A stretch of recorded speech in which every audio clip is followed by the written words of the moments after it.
推薦呢個啊，哇野生鎖陽鏡喎，勁啊嚇！22蚊一兩，呢個咩品種啊？呢隻飛子笑，青紅色嘅。飛子笑甜唔甜㗎？我試一粒啦嗱，試一粒嚇，等等啊！一個好中意食豆豉嘅人，咁咧，但我好怕佢啲豆豉咧成粒見到㗎。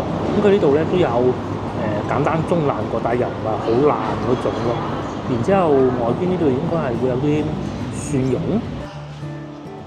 Hello， 各位觀眾大家好啊！我而家所在位置番禺嘅清河市場啊。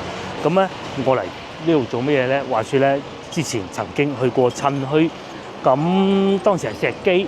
咁然之後咧，我哋今日嚟嘅咧，呢度就係清河市場。咁如果講到番禺最熱鬧趁墟嘅地方，一定就係清河市場啦。因為咧，清河市場係好大嘅，清河墟就喺清河市場裏邊搞嘅一個墟，咁啊所以咧特別熱鬧。先呢個市場已經係好多嘢賣嘅啦。咁之前都曾經帶大家嚟過嘅呢個市場咧，堪稱應該係廣州啊最大嘅一個市場，我可以咁講噶啦。咁平時有賣菜㗎啦，好多賣菜啊，叔叔阿姨啊，咁話唔定我都會買啲啊。咁啊再往前行咧，就係趁墟嘅地方啦。咁啊呢度咧趁墟賣嘅嘢咧，就同平時賣菜即係市場呢部分咧係好唔同嘅。我哋面前咧呢度賣菜已經係咁多人啦，有賣海鮮㗎啦，有賣肉類㗎啦，肉類都已經係有上百檔㗎啦。咁啊又或者買啲 BBQ 啊燒烤嘅嘢食啦，呢度係可以開車入嚟賣餸嘅嚇，你真係未聽過。面前咧呢度就係四九墟啦。點解會叫四九墟嘅咧？就係因為佢又係好似其他墟一樣咧，喺農曆初四、初九嚟開嘅一個墟。咁至於今日咧係農曆嘅初九啊，4月初九，咁啊所以咧就會開墟啦。咁啊當然啦，初四都會14、19、24、29咁都會嘅。咧今日其實係一個星期四嚟嘅，如果去到星期六日咧，會更為熱鬧咯。其實平時呢度都好熱鬧㗎啦。咁如果喺以往我而家企緊呢個位置咧，其實係一個停車場嚟㗎，因為佢係好多人咧嚟運貨啊、攞貨啊咁嘅，好多人去揸車入嚟啊，睇下嘅車都入得到嚟就知啦。咁所以咧，佢停車場係特別多嘅。我同老婆每一次嚟嘅時候咧，揾停車位都係好麻煩㗎。咁因為趁墟嘅時候停車位係好少㗎嘛，咪因為呢度變咗趁墟就冇咗個停車位啦。咁然之後今日咧竟然係停咗上去要俾錢嗰部分，不過番禺呢度停車都唔會太貴嘅啫。嗱呢度咧就係趁墟嘅地方啦，超熱鬧啦！喺廣州，我諗除咗東涌墟以外咧，呢個就已經係算係數一數二啦。我認為呢度會好行過東涌墟，因為東涌墟咧係半戶外嘅，唔係直頭係戶外嘅。到夏天嘅時候，其實幾辛苦㗎。之前咧同老婆去東涌趁墟嘅時候咧，因為嗰陣疫情啊，咁啊冇辦法啦嚇，就真係揾嘢拍好艱難嘅，咁啊所以幾熱都要去早啲出門口啦。其實如果講到好行嘅話，絕對就係清河墟呢度嘅，見到啊賣鞋嘅啦，好多都係賣鞋嘅，全部都係賣鞋嘅。因為番禺嘅製造業咧，亦都比較發達啦，比較多廠家，咁所以嘅話咧，生產鞋嘅企業肯定亦都有不少有好多廠嘅。咁佢有啲貨尾啊攞下出嚟賣啊，咁有啲商戶啊去攞啲貨咁啊過嚟擺賣，咁啊賺翻啲飯錢咁咯。呢度咧全部都係賣鞋嘅，咁啊賣衫賣手袋啊，賣農產品啊，各種都有。咁你有觀眾啊可能會話喂，會唔會係翻版貨？你唔好講呢啲啦嚇，呢啲我又真係答你唔到啦。咁佢又冇話好大隻字寫住係咩牌子嘅，不過佢哋係想買牌子貨，呢度係不可能嘅。如我哋而家行緊呢個區域咧，全部都係賣衫嘅，有童裝啦，口水肩都有添。後邊就係男裝咧 T 恤啦。咁因為咧有好多貨運司機佢喺外省嚟嘅，咁佢其實佢嘅生活就喺個車度。有時候咧，佢哋會好醒目咁樣知道幾時有墟，咁啊過嚟買兩件衫替換下，其實都好啊。而且咧價錢一啲都唔貴，又或者啲牛仔褲咧，其實佢個款式幾好，質量亦都唔差，但係差就差在個牌子，同埋可能有啲設計要改動下咁樣樣咯。呢個老細直頭今日唔開檔添。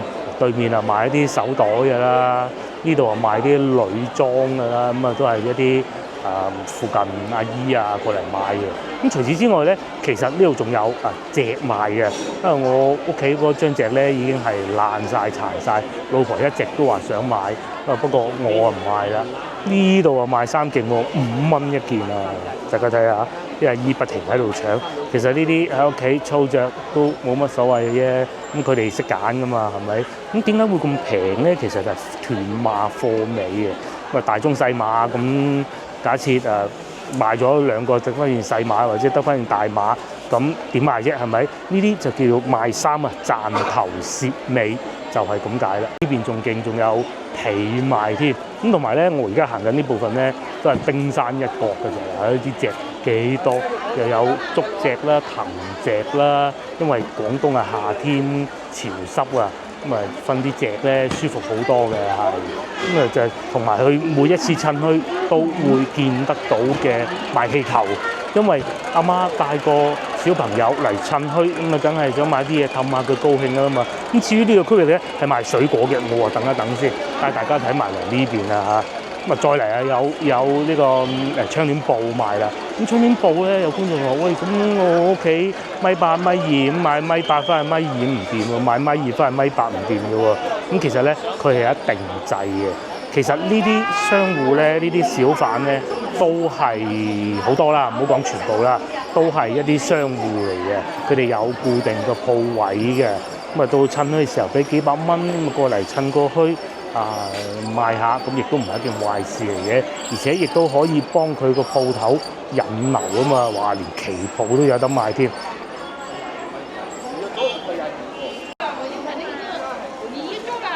咁前邊呢度就繼續係賣席啦，賣床上用品啦。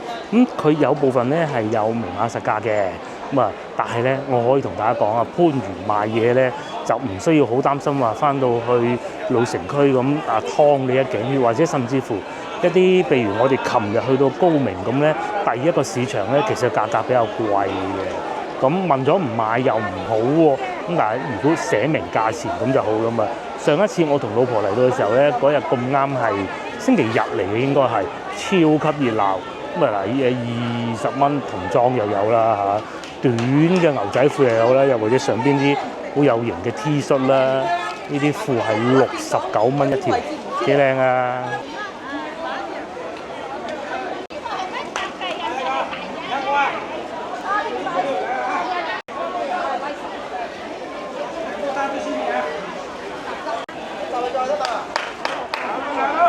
番禺咧仲見到呢種景象，就孭帶啊！咁阿媽咧要湊住細路仔嘅手又要工作喎，咁點辦咧？就要用孭帶啦。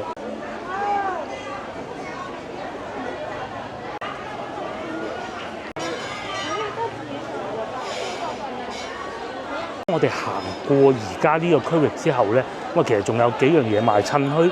通常趁墟咧會有啲乾貨賣嘅。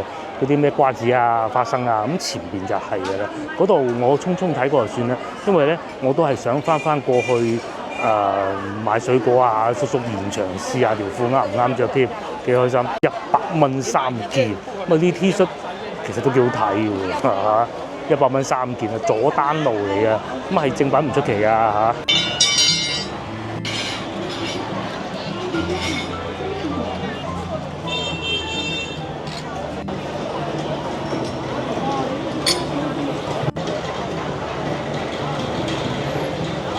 嚟而家呢個區域咧就賣一啲乾貨啦，就喺賣水產隔離嘅。如果今日咧有同老婆過嚟嘅咧，一定有不少斬獲。我講水產啊，乾貨有茶葉啦、紅棗啦、羅漢果啦。早幾日咧我買咗嗰個羅漢果咧，琴晚煲個湯飲，非常之夠味。仲有茶葉啦，又或者啲茶具啦，呢啲翻去屋企沖茶咧，其實都唔錯嘅。有好多杯都幾靚，甚至乎後邊嗰啲煲水壺都有嘅。譬如好似呢啲咁嘅茶壺仔，但係咧我唔係好中意上邊呢度係金屬嘅，好似呢啲杯仔咁啦，幾好啊！同埋咧仲可以講價嘅，係啊。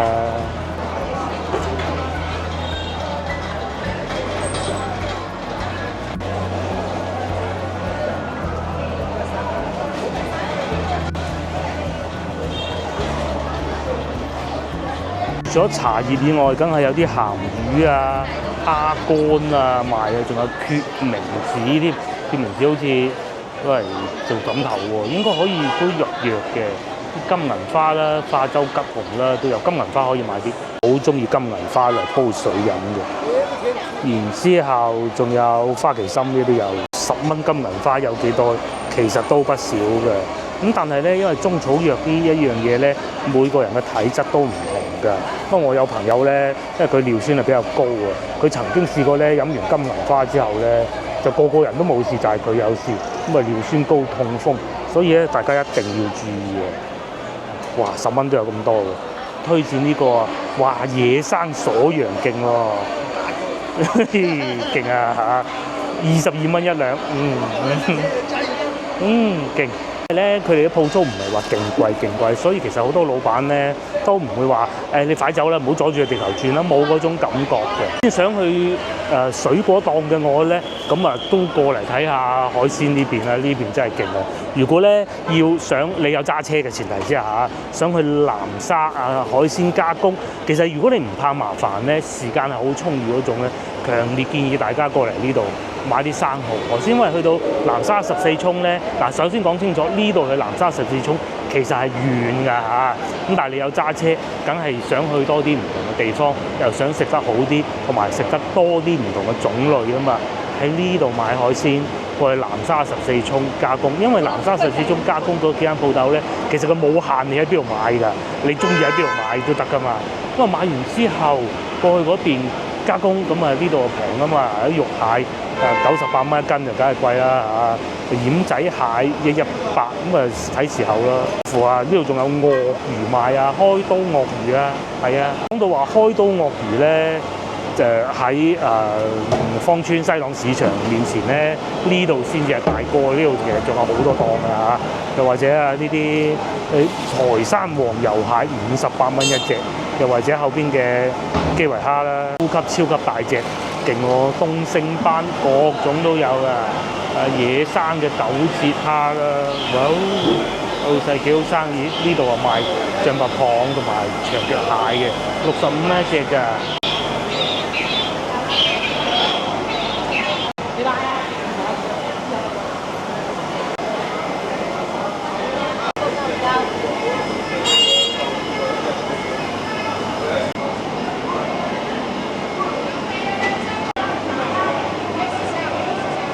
呢度啊賣九節蝦同埋基圍蝦，如果唔係仲有後邊行程，真係可以試啊！哇，明碼實價寫住有高羅士蝦50㗎，老細幾開心耶！下次記住過嚟呢度買。咁佢哋咧除咗新鮮咧大咧，仲有啲有特價㗎。呢度叫做玲姐海鮮檔，又有烏龜賣啦、龜啦，呢度啊賣鱷魚㗎啦。超多，我都係唔好行咁多啦。行到之後咧，係真係會買咗，咁就今晚又要食啦。個事情係咁嘅。第一首先，琴日我哋咧已經係食過海鮮啦、河鮮啦嚇。咁然之後咧，其實我哋嘅計劃，聽日我哋會去中山。琴晚我又諗緊，究竟去肇慶好定中山好，因為想食河鮮。咁啊，河鮮食過啦。肇慶咧就細啲，可以玩嘅嘢少啲。中山就多啦嚇。再忽發奇想去埋澳門，唔係去埋珠海都得㗎嘛。咁所以咧，今日忍住手唔買，我係買啲水果。呢度咧俾一個提示大家，喺呢度嘅洗手間其實並不多。第一個喺上邊有。寫住大家睇唔睇到洗手間嘅字，要行樓梯上樓嘅，而且咧要俾1毫紙，好搞笑嘅。咁但係咧，因為有啲貨車司機佢好遠嚟，佢要沖涼嘅。呢度咧係竟然提供埋沖涼，1蚊就可以沖涼同埋打水，因為貨車司機要準備好多清水喺架車度啊嘅發動機啊，要冷卻噶嘛，咁啊嗰度咧都可以做得到。我又翻返嚟乾貨呢度，然之後而家過去買啲水果，咁我哋咧就會翻去市橋。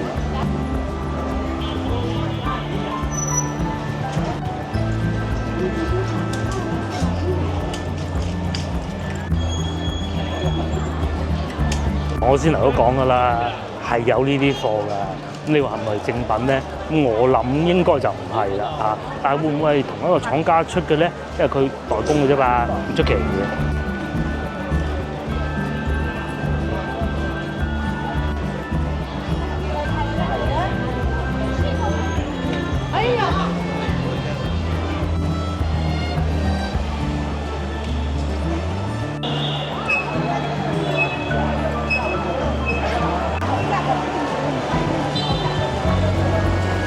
落嚟我就翻到嚟賣水果呢個區域啦。琴日買個西瓜，今日肯定會買。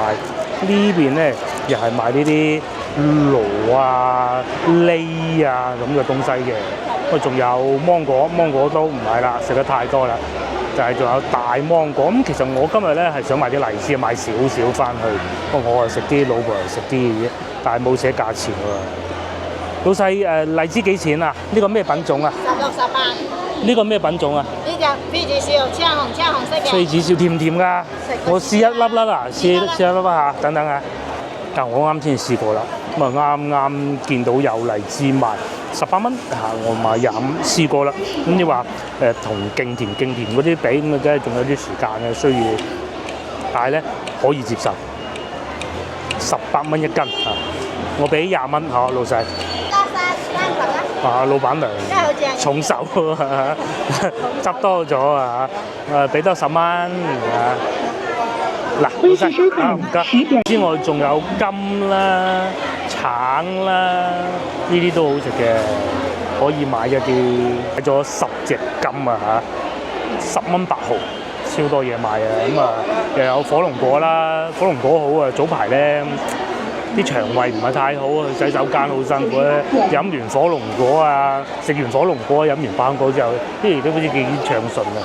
仲有三華梨都有得賣啦，多，但係唔知幾錢喎。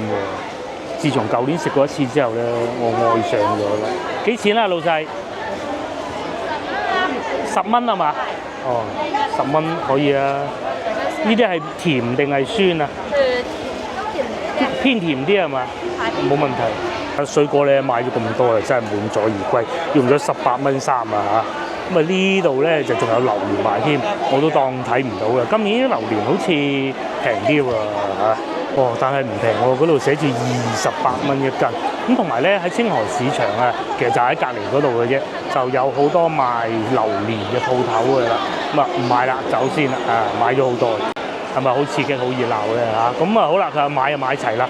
接落嚟嘅環節咧，我應該係會翻過去市橋嗰邊嘅，咁啊去食啲小食啦。但係而家咧太早啊，9點半啫，等一等先。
經過10零分鐘嘅車程咧，我又翻到嚟市橋呢邊啊。呢度係德勝廣場附近嘅。咁咧而家已經差唔多11點㗎啦。咁其實咧我係未食早餐嘅。咁我而家咧就去食啲早餐。咁啊據說咧附近有一間比較裝修風格好特別嘅排骨飯啊。咁啊而家差唔多11點，通常餐廳咧都係11點鐘開門㗎嘛。咁啊我而家過去，佢嘅名咧就叫做呢個 PG King 港口馳名排骨飯。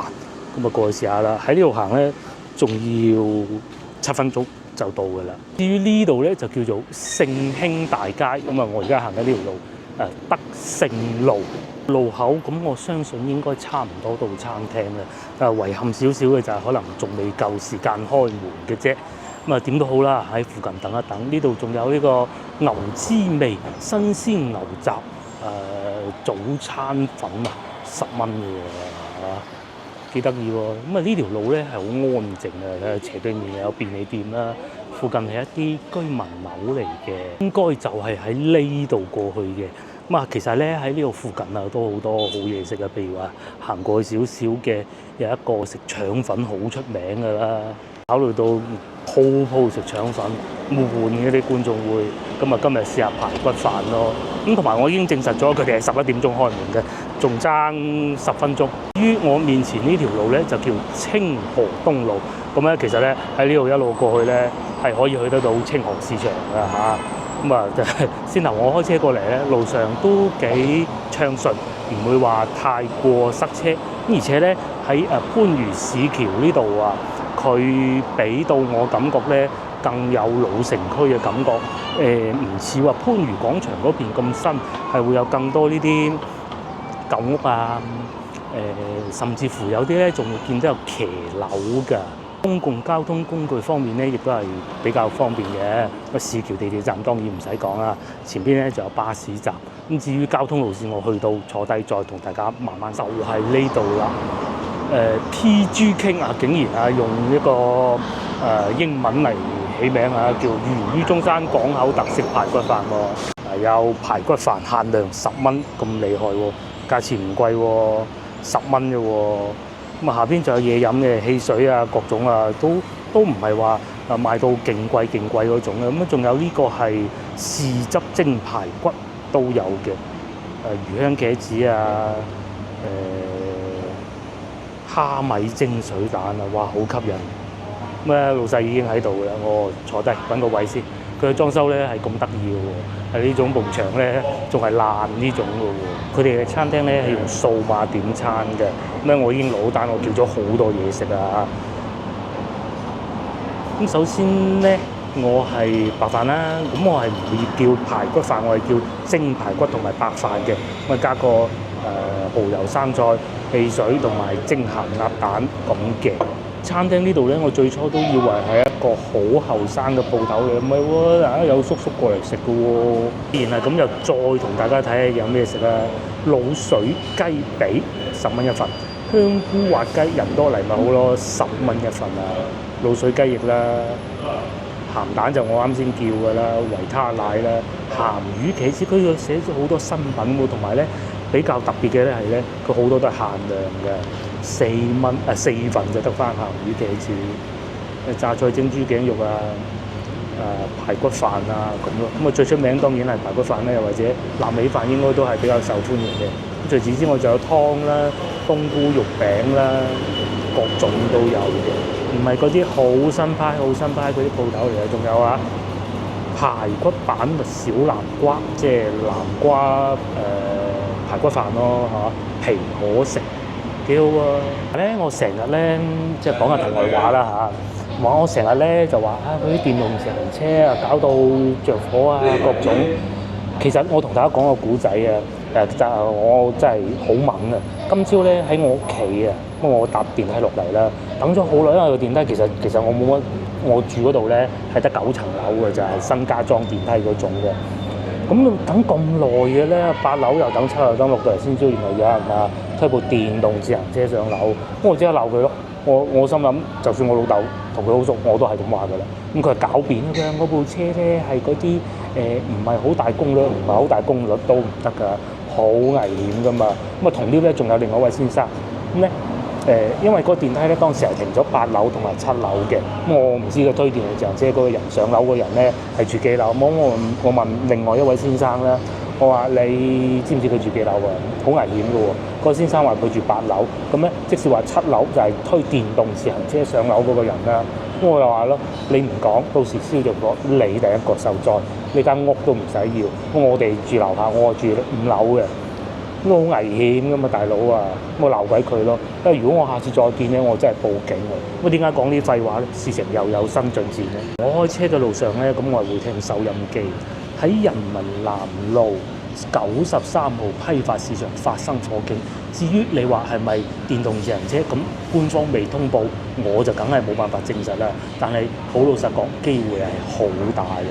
你睇下燒到咁樣樣，呢度咪平時我哋落樓經過嗰度咧，人民南路有幾擁擠，大家都知㗎啦，係咪？幾恐怖啊！咧燒成咁樣樣喎，啊真係嘅。今日咧就離開咗市區啦。如果問我諗，我今日係會過去睇下13巷啊，火燭啊，嗰度全部都係人嚟嘅。就係陰公。近期咧，廣州好多火警嘅。之前上一單就係花鳥魚蟲市場啦，嗱呢度有寫嘅，佢係要通報㗎。喂，呢個就係啱啱新發生嗰個啦，幾恐怖。我覺得咧，中國人做事咧，有時候咧係會虎頭蛇尾嘅，譬如話搞衞生咁啊嚇。領導通報話要搞衞生，外邊風火火搞個禮拜，咁啊過多一排冇事。但有兩件事情咧。喺我哋無論係政府也好啦，市民啊都好啦，都係好重視，從來都唔會話做完今日聽日唔理嘅。第一個係毒品，呢個冇嘢好講㗎啦，係咪？幾時都係要嚴打啊，唔可以放過。第二個咧就係防火。從我有認知開始咧，就國家對於呢一樣嘢都係好重視嘅，即係從來防火都唔會話吊兒郎當啊，過得一排就算。好多餐廳裏邊啊。嗰啲都係你要開業咧，防火咧都係好緊要。所以有時候咧，我哋去到一啲餐廳會見到啊，佢係冇爐嘅，佢係淨係靠叮熱嘅啫。咁啊，講翻餐廳就我哋通常都唔會去嗰啲。點解佢哋會冇咧？舉個例子，譬如話流行前線就冇啦，佢冇得炒，冇得煮，或者喺中華廣場都係喎。即係流行前線嗰度咧，動漫星城啊，佢哋靠電嘅啫嘛，咁電嘅功率都係有限嘅。佢原因就係因為消防係唔過關嘅，嗰啲地方係唔可以有明火嘅。咁所以咧，點解我哋咁中意嚟呢啲餐廳咧食嘢就係嘅。所以咧，呢啲廚房咧，就算我冇睇到啦，其實憑經驗啊已經知道佢哋嘅防火咧係好嚴謹，係要檢查過先至俾佢開業嘅。如果佢用爐嘅話，用火嘅話煮起身啲嘢食，肯定唔會太差啦，係咪？咁至於裝修風格，呢啲係風格嚟嘅啫。啲咧其實電動自行車係好討厭嗰件事情嘅，無論我開車又好啦，好多古仔，只不過我費事渲染太多嘅啫，太多啦，好危險噶嘛！佢又唔識交通規則喎。第二佢充電，好似我啱先講個古仔咁，萬一有一日着火。有啲人啊，仲係將個電池拆出嚟攞上樓，哇！真係好危險。嗱，好啦，咁啊廢話少講啦，講完就算啦。我哋等好咗啦，咁啊白飯3蚊啊，唔貴喎。咁主角咧就係呢個排骨，豉汁蒸排骨15蚊嘅。咁啊再嚟鹹蛋啊3蚊啦，菜就8蚊嘅。至於味道如何咧，試試先。不過等我先搞咗個鹹蛋先。鹹蛋黃咧都係有油嘅，但係佢唔算最靚嗰種，因為咧中間呢度都有少少發鹹，係咪？鹹蛋唔算太鹹，有時候太鹹都驚嘅，咁啊成日覺得鹹夠鹹好食啦，呢啲都唔錯嘅。然之後咧試下排骨，我唔係一個好中意食豆豉嘅人，咁咧但係我好怕嗰啲豆豉咧成粒見到嘅，咁佢呢度咧都有。簡單中爛過，但又唔係好爛嗰種咯。然之後外邊呢度應該係會有啲蒜蓉。嗱佢嘅做法咧唔同話我哋去到順德容桂食到嗰啲啊，嗰度咧係乾蒸嘅，即係嗰個盤咧係會蒸到爛嘅，真係會。佢呢度咧係落油去蒸嘅，肉咧唔係好大嚿嗰啲排骨。呢啲大骨嘅肉排啊，而且咧啲骨咧係軟骨，咁因為咧番禺係有清河市場啦，所以咧來貨平啊，夠新鮮都唔出奇啊。同埋咧啲蒜肉幾幼細整到，食起身咧嗰啲排骨啊骨頭嗰部分咧係軟骨嚟嘅，咁牙齒好啲咧，其實可以咬埋嘅。但以前咧並唔中意食排骨㗎，咁但係咧我爸爸咧就好中意食，佢飲茶咧好多時候咧都會叫一個蒸排骨，但係好老實講，而家蒸排骨咧係唔夠以前好食嘅。當然啦，亦都可能會有一種原因就係話而家物質豐富咗，好多時候都有得食㗎嘛。咁佢呢個蒸排骨咧，唔係話我哋去茶樓好傳統嗰種蒸法嚟嘅。去茶樓我哋通常食到啲蒸排骨咧，好少會落蒜蓉嘅。咁但係咧，嗰啲就可能會醃得耐啲。呢啲咧係仲咬到肉嘅質感嘅，同埋有少量帶肥咯。有時候太瘦唔好食㗎。我咧其實係一個唔中意食好肥肉嘅人，但係如果食排骨嘅時候咧，佢太瘦咧就唔掂嘅。就好似呢一嚿咁咧。佢唔會話一嚿全部都係肥啊，或者全部都係瘦，幾好㗎。至於油方面咧，都正常㗎啦，係咁咁啊，係應該係咁。但係咧，如果將啲油撇咗佢，擺喺飯面，我諗會更好食嘅。然之後食條生菜，配個飯，食粒排骨，幾好㗎。有時咧食嘢咧，唔係淨係講份量夠多㗎嘛。雖然冇話去到翻到容桂做得咁精細，其實我唔覺得容桂做得好精細，只不過係比較獨特。份量咧又唔似話我哋翻嚟番禺咁，因為通常我成日都會講啊，翻嚟番禺食嘢咧就真係品質不是話勁好，但係咧份量係夠嘅。佢咧就剛好相反嘅，其實品質唔差嘅，比我想象中番禺食到嘅嘢品質都要唔係數量都要少，但係咧品質係高。我食飽啦，大家睇上一個店啊，唔好意思，係未食飽嘅。確實份量真係唔似我哋平時嚟到番禺嗰啲餐廳咧咁巨嘅。咁但係味道咧又比以往喺番禺食到嘅美食咧係精緻啲嘅。交通路線好簡單嘅，呢度有個巴士站叫何賢醫院。咁如果要行去地鐵站嘅話咧，其實係有啲遠啊，你可以坐呢個巴士啊。轉匯廣場西門啊，地鐵市橋站啦，又得啦，好多車都有。但凡咧有呢個標誌嘅咧，就係地鐵站嚟㗎啦。咁幾乎每一步都去得到啦嚇，係咪？咁甚至乎咧，仲有車可以去到廣州南站嘅。冇錯啦，就係呢個啦，番禺12號巴士係可以去到寶物園啦，幾方便嘅。咁正如先頭所講啦嚇。其實唔係食得好飽嘅，咧就打算去呢個麵包鋪。據說咧，佢哋啲嘢食係好好嘅。咁近西園附近，咁咧就好老實講啊，上邊係寫住裝修中，我唔知啱唔啱。因為大番禺咧呢度嗰啲地圖指引啊，各種咧經營時間咧不是太準嘅。咁我去睇咗先算，因為咧我仲喺嗰度附近有嘢想食嘅。譬如話牛雜啦嚇，有個葡萄牛雜據說都唔錯。我哋慢慢行，去到再同大家慢慢講。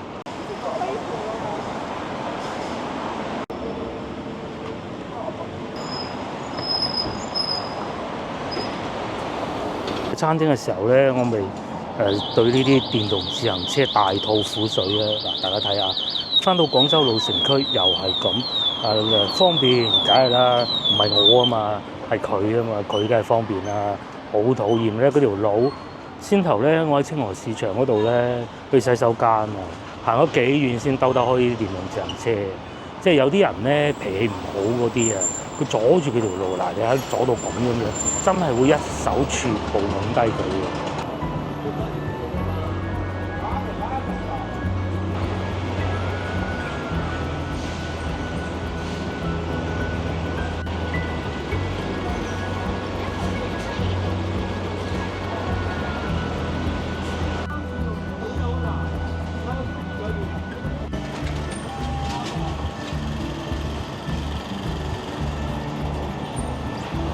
我而家所在位置清河西路，咁啱經過附近，又帶大家睇下樓價。好似之前曾經睇過呢一間㗎啦，呢一間地產鋪啊嚇，最平就梗係呢個啦嚇。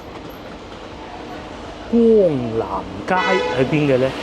會唔會應該係佢寫大南街咧？我唔知啊嚇。50平方米，55萬嘅。呢個係佢呢度寫得出嚟最平嘅一間嚟嘅。東涌路其實都喺附近嘅嘢，都係1萬出頭1平方米啦，3房1廳1衛，光明南3樓，呢個就貴啲啦。拎包入住，3房1廳1衛，98萬，63平方米嘅喎。咁啊，仲有光明南7樓，呢啲應該係冇電梯嘅，120萬。咁啊，同埋基本上都係咁啦。仲有清河西自建房，咪即係呢度附近咯，90平方米喎，148萬。我同老婆成日講咧，其實如果翻到嚟廣州附近真係要置業嗰種啊嚇，廣州就真係冇咁嘅價值嘅。老城區我講，但係番禺咧係一個唔錯嘅選擇嚟嘅，既會有比較新嘅啦，翻到去南村附近，當然嗰度貴啲啊。但係如果你話想有啲老城區嘅感覺嘅話咧，市橋呢度附近咧，其實有唔錯嘅選擇嘅。咁啊，當然你要慢慢睇啦。呢啲屋咧，好似對面嗰啲咁咧，應該冇對面都咁舊嘅。又或者面前呢啲咁咧，大多數都係1萬出頭1平方米，咁係一個好合理嘅價錢嚟嘅。仲有10分鐘到就到要食嘢嘅地方啦。咁啊，去到再講啦。買麵包嗰度，買完麵包之後咧，仲有一個木瓜牛奶，繼續往前行都有。咁同埋咧，仲有一間好出名嘅叫陳茶館咧，就喺我左手邊呢度過去啦。咁到時再算啦，睇下會唔會買啲翻俾同事食啦。到時再講。我而家行緊呢度咧，咪就係光明南路咯。咁啊，先頭老細咧寫出嚟嗰啲屋咧，會唔會係上邊呢啲咧？唔出奇㗎嚇。好有可能呢棟應該唔會嘅，機會好微。咁但係佢哋喺度寫自建房嗰種，咁咧自建嘅意思咧，即係佢有笪地，然之後咧就自己重新裝修過咁嘅。喺呢度都好啊，附近又多嘢食，咁啊開部電動自行車咪去食咯，係咪先？唔好亂停亂放，唔好攞上屋企上邊充電就得㗎啦。咁當然啦，有啲都係比較舊。我嚟到呢度叫做三塘路啊。咁咧繼續行咧就係我想去嗰個買麵包嗰間鋪頭㗎啦。呢度都多嘢食㗎喎，對面有呢個發仔記湯巴美食坊啦。先頭咧我都經過一個雲吞麵鋪，好多人嘅。咁呢度嘅感覺咧，我行咗呢一段啊嚇，由停車場嚟到呢度，由餐廳嚟到呢度咧，兩邊嘅樹木都係好多㗎。咁因為始終都唔係太熟呢邊嘅道路咧，係比較容易會蕩失路嘅。咁有種感覺咧，條路好狹窄，有種感覺咧，好似翻到去越秀老城區嗰種感覺咯。又未至於到話好似去到西關咁嘅，因為咧呢啲路咧都係直嘅，個西關係彎彎曲曲嘅。有種感覺翻到去惠福路啊，又或者係越秀南啊嗰啲感覺咯，咁同埋呢度停車都好方便嘅，好平添啊，仲要係我要食嘢嘅地方咧就係呢度啦。睇下咪裝修中唔似係咯，嗱有晒蛋糕擺喺度㗎噃，咁嘅喎，睇下先，有菠蘿包啦，有腸仔包啦，又有蛋撻啦，一個培根多士同埋一個菠蘿包，係啦。菠蘿叉燒唔中意食叉燒，冇辦法。老闆咧就推薦呢個奧利奧抹茶奶酪，我就要一個菠蘿包，係啦。上邊一個奧利奧抹茶奶酪同埋嗰個培根多士咁咯。今日買咗3個包啦，梗係一路行一路食最好味嘅啦。咁我唔會全部食晒嘅嚇，帶翻去慢慢嘆嘛。係我自己食嘅，呢個叫做奧利奧奶酪包啦。我估啊，上邊應該係啲奧利奧嘅碎嚟嘅。裏邊咧就有啲奶酪啊，即係奶油咁上下嘅東西咯，唔貴喎，6蚊一個嚇，試下味道先。兩啖仲未見到有奶酪喎，不過上邊咧呢啲確實係奧利奧碎嚟嘅。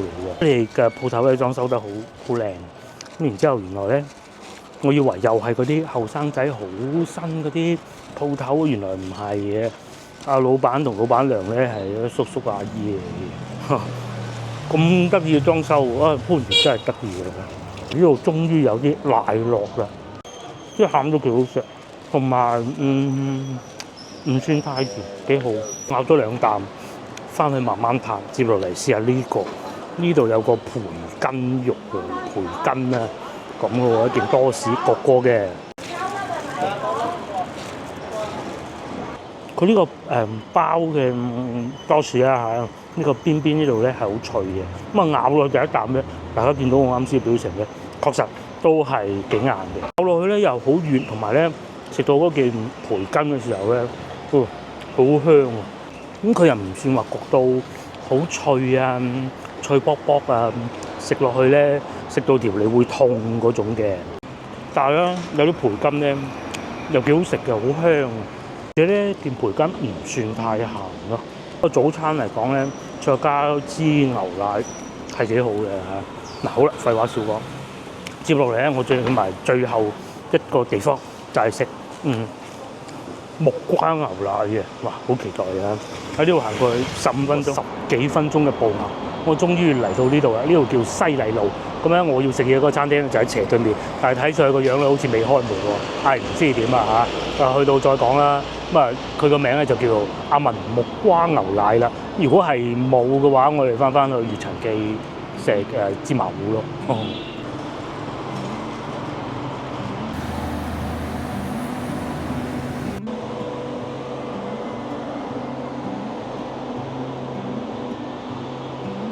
嗱，我過咗嚟馬路啦，睇住佢嗰個門鎖住嘅喎，黃埔轉讓喎，咁冇辦法啦嚇，即係直頭係已經冇做嘅啦。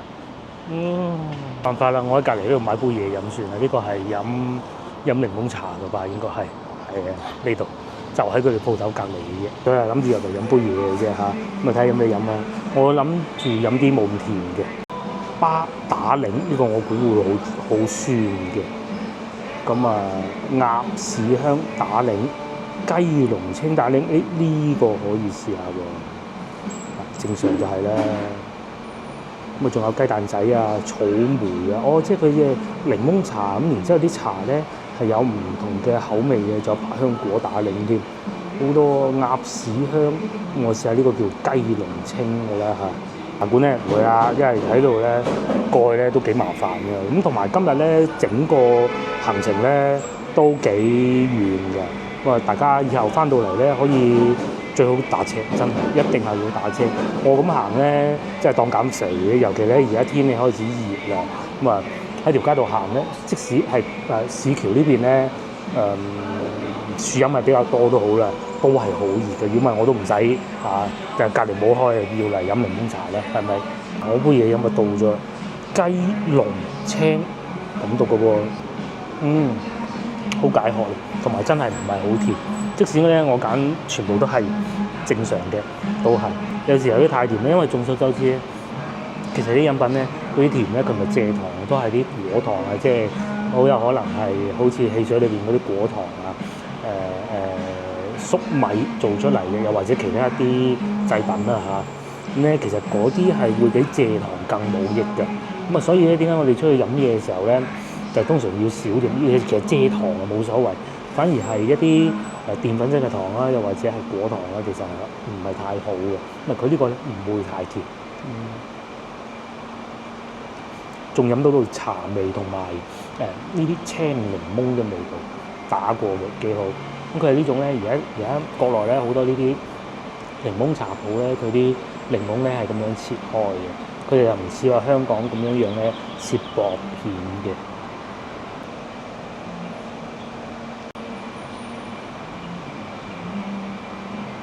都坐得幾舒服嘅。嗱，好啦，我再坐多一陣，而家差唔多1點鐘啦，咁我都係時候要翻去啦。各位觀眾，下集見啦！有時間翻嚟市橋玩啦。其實可以將好多行程連埋一齊，包括如果你想去南沙食海鮮，其實將市橋作為一個中轉站亦都係唔錯。呢度咧就會有更多古舊嘅屋啊，舊街舊巷睇嘅。咁如果翻到番禺廣場嗰邊咧，嗰邊就車水馬龍啊，大商場啊，咁啊，甚至如果去到南村萬博嘅話咧，嗰度仲犀利添，仲有好多好大型嘅互聯網公司，但係咧嗰度就係大商場，咁啊，但係多啲新派嘅嘢食咯。咁其實咧近期同大家拍過幾集關於番禺美食啦。咁之前一路都想嚟嘅，因為落雨啊嘛，而家咧雨就終於落完啦，一落完雨，而家條街行嘅時候咧係好熱嘅，暴晒嗰種感覺嘅，係啊，咁啊翻到嚟玩嘅時候記得飲多啲杯水啊，下集見，幫忙 share 我影片俾你嘅朋友，同埋幫我點個 like 啦，拜拜。